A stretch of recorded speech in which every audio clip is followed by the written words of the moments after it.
In life, we are always facing resistance. Sometimes that resistance is coming from within, and sometimes it is coming from without. But what we need to understand is that the inner friction and the inner enemy is more bitter and stronger than the ones that exist in the external world. Because just ask yourself, which one of these enemies stops you from waking up early, getting out of bed, and working out? Which of these enemies stop you from sitting at a particular time to start working on what is important? And which of these enemies stop you from setting those goals which are going to give you the chance to explore your true potential? That kind of resistance is always coming from within. And if you really want to conquer and you really want to understand that how these dynamics work, the first thing that you need to do is that you will have to slay these inner dragons that live within you. They cannot be killed, but they can be tamed. However, a very strong, conscious, and deliberate effort is required all the time. And so, in order to emphasize on the importance of dealing with these enemies, the story that I have chosen to discuss today is the story of Xenophon. Now, those people who are aware of history in one aspect or another know that Xenophon has a very important place in the war history of the Greeks. And his interaction with the warrior aspect of his society started in 401 BC when he was invited by one of his friends to join the expedition of the Cyrus, where he was hiring Greek mercenaries in order to punish some of the rebellion cities in the Persian kingdom. And at that time, Xenophon was too wealthy to go as a mercenary because he had a lot of money in the first place, and he was a philosopher by nature. He used to stay in his farm and he enjoyed the nature, and he didn't want to go as a warrior, so he said that he will go as an observer of all the events which will happen over there. And then, if the time comes, he will write a book on it when all of that will be over. And as a result of that, he went to the oracle at Delphi and he consulted with his god. That can be in a spiritual way. And when he got a yes, he gave his consent. Now, what happened was that after a few months into this expedition, Cyrus revealed his true purposes. He told the Greek mercenaries that his main aim is not just to punish some of the rebellious cities of Persia. He wants to conquer Persia. That's his main purpose. That's why he has come here. Now, what happened was that actually annoyed Greeks to no end because they felt that they were deceived. However, when more money was offered to them, that quietened them, because what is the purpose or the direction or the meaning of the life of a mercenary? If you're fighting for money, if you get more of it, you can do anything that can be asked from you. So, the same thing happened. That sense of deception, manipulation was gone. They got more money and they kept moving forward. However, when the first confrontation happened between the Persian army and the Greek soldiers, Cyrus was quickly killed. Here goes the leader. Now that bunch of mercenaries who had no direction of their own and who were not fighting for a purpose, they and their leaders didn't know what to do because now there was no purpose left because they were not acting as a team. So what happened was that a sense and a rush of strong panic and anxiety ran across the Greek side. But the Persian commanders came and they said that the Persian king had no quarrel with the Greek soldiers, and all they wanted from them was that they want them to move out of the Persian territories as soon as possible, and they're going to escort the Greek mercenaries out of the Persian territory, and they're going to provide them the food and all the requirements that they need in order to survive until they're out of our borders. And that's how the Greeks started their long journey back home, which was nearly 1500 miles. But after some time, they realized that the food supply that was coming from the Persians was very low, and it was not able to fulfill the requirement of all the people or all the troops. So the Greek commanders decided to put forward their concerns in front of the Persian commanders, who were sympathetic, and they wanted them to come at a neutral place so that as a result of that, they can come to an agreement. So when the next day the Greek commanders went to the Persians, they were captured and they were killed. Only one man managed to come back, and he made the Greek soldiers aware of the Persian treachery. Now, at that night, everyone was emotionally turbulent. They didn't know what to do. They were totally clueless. First, their main leader was gone, and now all of the other leaders are killed. They're not proficient and they're not well versed in the subject of war, and they don't know what to do. Now, till that moment, Xenophon stayed at the margins and he was just observing everything from a third person view. However, that night, when he was sleeping, he got a dream, and that changed everything. In that dream, he saw that a bolt from the Zeus light set his father's home at fire. He woke up in fear and sweat, and at that particular moment, it struck him in the face that death was standing right in front of him, and it was ready to eat him and his Greek counterparts.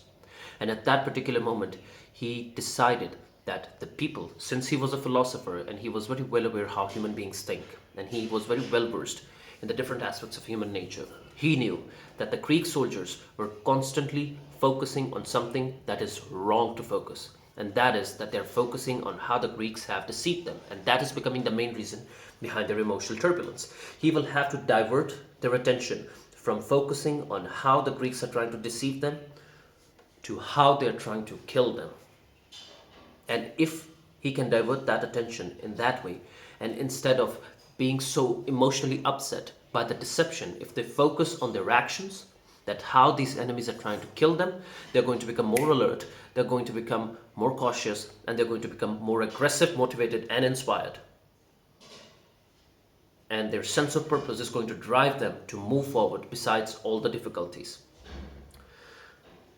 Now, when he conveyed that message to the Greek leaders that were still alive, as well as to the soldiers, that made sense. And they chose him as their leader. And along with the other Greek leaders, they decided that from now on, it is war and nothing else. That means that if somebody comes to us with a piece of agreement or with a piece of reconciliation and settlement, he will be rudely driven away. And that's exactly what they did to the Persian commander that came to them to act as a mediator between the Persian generals or the Persian leaders and the Greek leaders. He was rudely driven away, and it was also decided that if somebody from among us tries to convince us that we should reconciliate with these manipulative Persians, he will be too stupid to be on our side, and he will be thrown out of the group. So they started moving forward, but there was a difference. This time they were moving as a team. And when they moved as a team, what happened was that they started moving aggressively. They kept themselves hidden at night. Then they adapted to the terrain, and they understood the dynamics of the environment around them. And a day came when they managed to beat the Persians by a key mountain pass. Now, there were still hungry, aggressive enemy tribes that lied between where they were and where they want to go. However, the main threat and the most powerful threat of the Persians was gone. And after a few years, at least all of them managed to get back home alive. Now, if you try to understand this story, it has a lot of things to teach us. However, the first thing that we can relate to our own lives is that aren't we the same? Are we not just like the Greek mercenaries? Are we not selling our souls for money?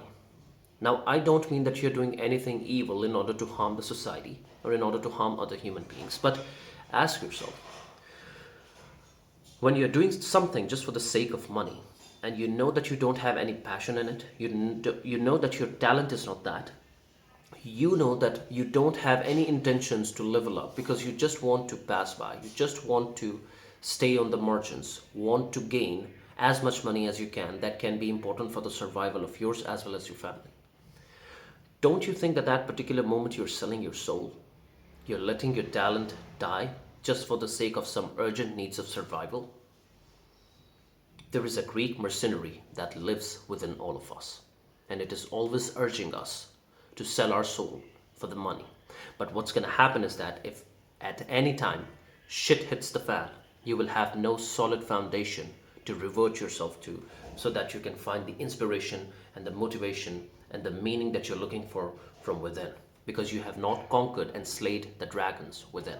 And the first dragon to slay within is the one which is haunting you all the time in order to do those things that are urgent and to forget about all those things that are important. So, what we need to understand is that we have been told by all of these personal development and self development books that you must be always looking to make new powerful friends if you want to move forward in your life. Now, there is nothing wrong with that. There is nothing wrong with making friends and influencing people. That's a very good thing. But just imagine 100 years back, or 200 years back, or 1,000 years back, people were not trying to gain influence over other people by smiling at each other, by being overly enthusiastic, shaking hand with a firm intention, looking them in the eye. These were the things which were those tactics that are always used by the human beings as a result of influencing other people or trying to prove their superiority over their counterparts, but they're not the real deal. The real deal has always been that it is really true that your character is always going to be decided by the friends you have. Obviously, if you have sloppy, lazy friends, you're going to be lazy and sloppy. Or if you're not, you'll end up becoming one because birds of a feather flock together. However, your success is going to be determined by the enemies you have. You can be really disciplined. However, if you're always surrounded by the shopkeepers, you're just going to remain a disciplined shopkeeper. Now, that doesn't mean that those traits of success that you have are going to give you the success that you're looking for. You can have every trait that you need in order to become successful, and you can still end up being average because you have average friends. So, the change of character does not determine that you're going to be successful at last. What determines your success is that how are you going to deal with the enemies that you have? What kind of enemies do you have? If your enemies are powerful, you have no choice but to become powerful. If your enemies are lethal, you have no choice but to become lethal. Because if you want to stay alive, you will have to fight them. And if you want to fight them, you cannot just rely on your confidence. Because most of the times people are telling that when somebody is suffering from a dating crisis, or if somebody is suffering from having no attention from the women, if somebody tells them to work on their physique, if somebody tells them to work on their speaking skills, if somebody tells them to work on their hygiene skills, what they say is that, no, I can actually get away with anything if I have confidence. So I don't have to work on my appearance, I don't have to work on my hygiene, I don't have to work on my speaking skills, I don't have to work on my sophistication. All I need is a boost of confidence, and that boost of confidence is going to come from a script that has been given to me by a dating expert, and I'm just going to recite it verbatim, and it is going to give me the women of my dreams. Now, that's a problem. How can you expect to beat a professional world-class MMA fighter by being lazy, sloppy, you never trained, but you're really confident that you can beat that guy? Can you beat that guy if you just show up? Just tell me. No, because your preparation was not at the level at which that combat trainer or that combat fighter has been trained. You're going to be absolutely smoked. So, what you need to understand is that if you really want to become very impactful and if you have higher ambitions, you're going to have bigger enemies. And you must be absolutely content with that. Because your character is determined by your friends, but your success is determined by your enemies. So, don't forget the story. Saw all that how Xenophon managed to get all of those soldiers out of the misery that was haunting them in the first place, and then try to get valuable lessons out of it, because they are going to help you when nothing will come to your aid. They are going to give you those mental tools that you need in order to move forward and to stay on track when the things get tough. Till the next time, peace.